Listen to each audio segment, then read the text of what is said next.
क्या धर्म है, क्या अधर्म है, इसकी व्याख्या देश और काल के अनुसार सबकी अलग अलग होती है। तुम अच्छी प्रकार जानते हो कि जीवन में कई बार वह अवसर आता है जिसे धर्म संकट का समय कहते हैं। जब यह निर्णय करना कठिन हो जाता है कि उस समय प्राणी का क्या धर्म है, क्या कर्तव्य है, ऐसे ही अवसर पर हर प्राणी अपने अपने संस्कारों के अनुसार ही अपने अपने धर्म का निश्चय करता है। धर्मज्ञ विभीषण चाहे निज भाई को समझाए, है कुंभकर्ण बड़ा ज्ञानी, संभव है कि मान भी जाए। एक अभिमानी की करनी हमें आज कहाँ ले आई, बैरी की भांति खड़े हैं भाई के सन्मुख भाई, होनी को क्या कोई टाले, लिखे को कौन मिटाए, होनी को क्या कोई टाले, लिखे को कौन मिटाए, होनी को क्या कोई टाले, लिखे को कौन मिटाए।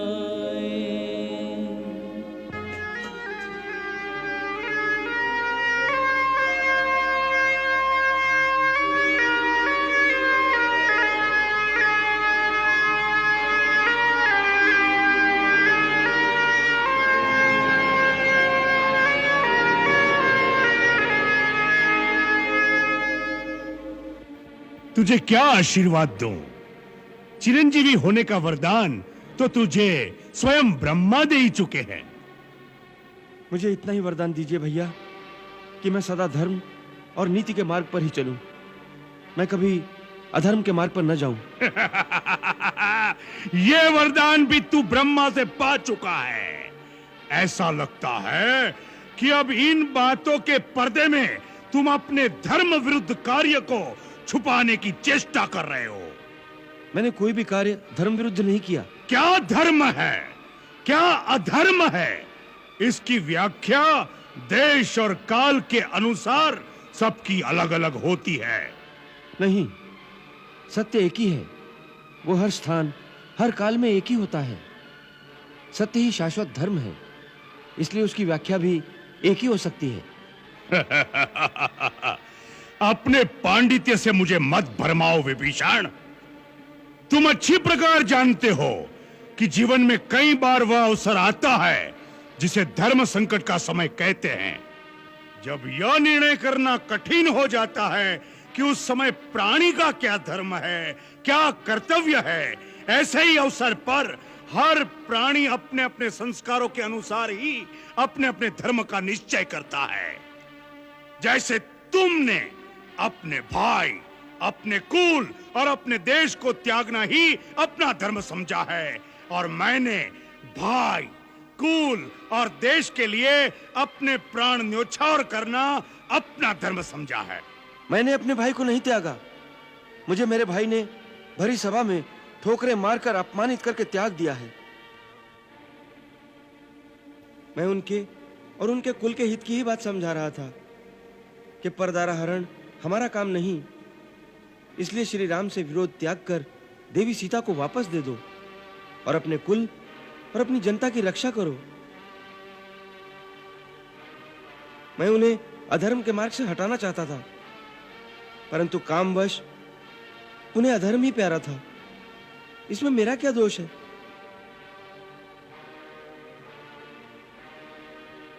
विभीषण, यदि शरीर में कोई दोष, कोई रोग भी आ जाए तो अपनी भुजा अपने शरीर का त्याग नहीं कर देती। भाई भाई की भुजा होता है। तूने भैया से अलग होकर उनकी एक भुजा काट दी। यदि पराजय हुई तो इसकी पराजय का कारण तू होगा, तू। नहीं, मैं उनकी पराजय की नहीं, उनकी विजय की बात समझा रहा था। मैं उनके सामने सुमति, सन्मार्ग, और श्री राम से संधि का प्रस्ताव लेकर आया था। मैं इस समय यह प्रस्ताव आपके सामने भी लेकर आया हूं। भैया, लंका का जो राज्य श्री राम ने मुझे प्रदान किया है, वो राज्य मुझे नहीं चाहिए। वो राज्य मैं आपको समर्पण करता हूं। परंतु आप इस संहार को रोकिए, क्योंकि इससे सारी राक्षस जाति का विनाश हो जाएगा, और इसका कारण है महाराज रावण का दुराचरण। आप भी तो इस दुराचरण से सहमत नहीं है भैया? बोलिए। हाँ, मैं उनसे सहमत नहीं हूं। तो फिर हमारी ओर आ जाइए। दुष्कर्म और दुराचार के लिए अपने बंधु को भी दंड देना अधर्म नहीं है। यदि इस समय आप उनका साथ छोड़ देंगे तो संभव है वो स्वयं ही सीधी राह पर आ जाएं। भैया, इस समय यही आपका धर्म है।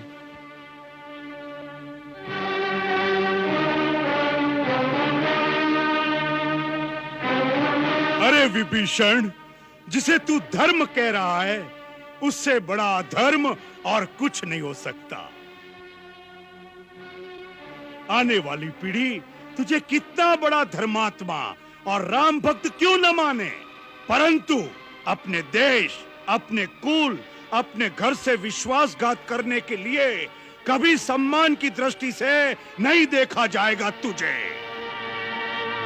अरे जिनसे मित्रता की है, उनके आचरण से कुछ शिक्षा ली होती, भाई के लिए भरत के त्याग को देखा होता, भाई के लिए लक्ष्मण की सेवा और समर्पण से शिक्षा लेता, तो तू अपने चरित्र पर ऐसा कलंक न लगाता विभीषण।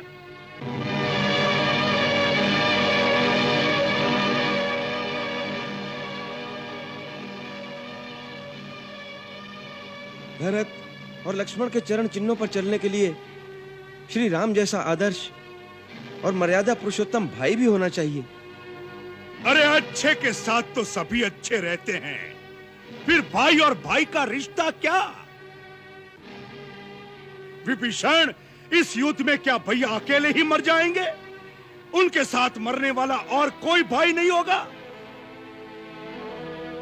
अरे दृश्य तो वह होगा कि जहां रावण का मृत शरीर होगा, उसके चारों ओर उसके भाइयों, उसके पुत्रों के मृत शरीर उसकी शोभा बढ़ा रहे होंगे, जिसे देखकर देवता भी मस्तक झुका देंगे। जाओ विभीषण, अपने स्वामी राम को सावधान कर दो। अब सामना खर और दूषण से नहीं, त्रिशिरा और वाली से कपट युद्ध नहीं, सामना आज अजय पर्वत के समान अभेद्य कुंभकर्ण से है, जिसकी हुंकार से विधाता ब्रह्मा भी थर्रा उठा था। कुंभकर्ण इस बात की वह चट्टान है जिससे टकराकर उनके बाणों की नोक टेढ़ी होकर उन पर ही प्रहार करेगी।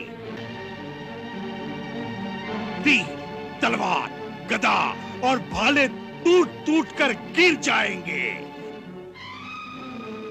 उसने असुरों के नाश का संकल्प लिया है, तो आज कुंभकर्ण भी राम का सिर ठोकरे मारता हुआ अपने लंकेश के चरणों तक ले जाने का प्रण ठान कर आया है।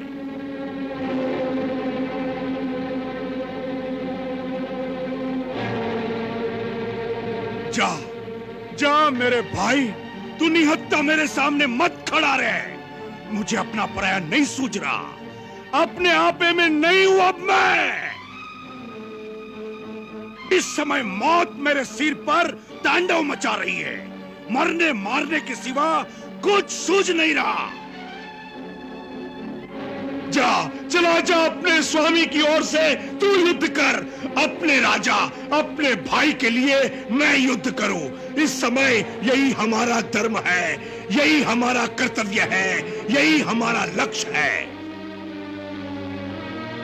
जा, जा मेरे भाई, मेरे मित्र, मेरे शत्रु, जा।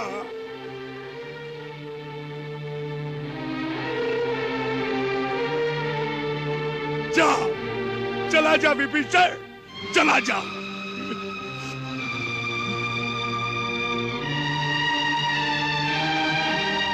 जा, चला जा विभीषण, चला जा।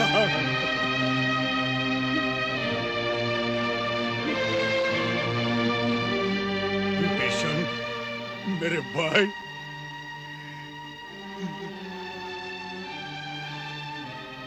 यदि हम सबका मरण निर्धारित है तो विश्रवा वंश के विनाश के पश्चात हम सबका क्रियाकर्म शास्त्रोक्त रीति से करके अपने कर्तव्य का पालन भी करना, क्योंकि तू अकेला ही बचेगा। भाई से बिछड़ता है भाई, कोई इससे बड़ा आघात नहीं, पर धर्म पे प्राण निछावर हो ये कम सौभाग्य की बात नहीं। रण में तो भविष्य अनिश्चित है, जीना मरना निज हाथ नहीं, किस तीर पे किसका नाम लिखा ये बात किसी को ज्ञान।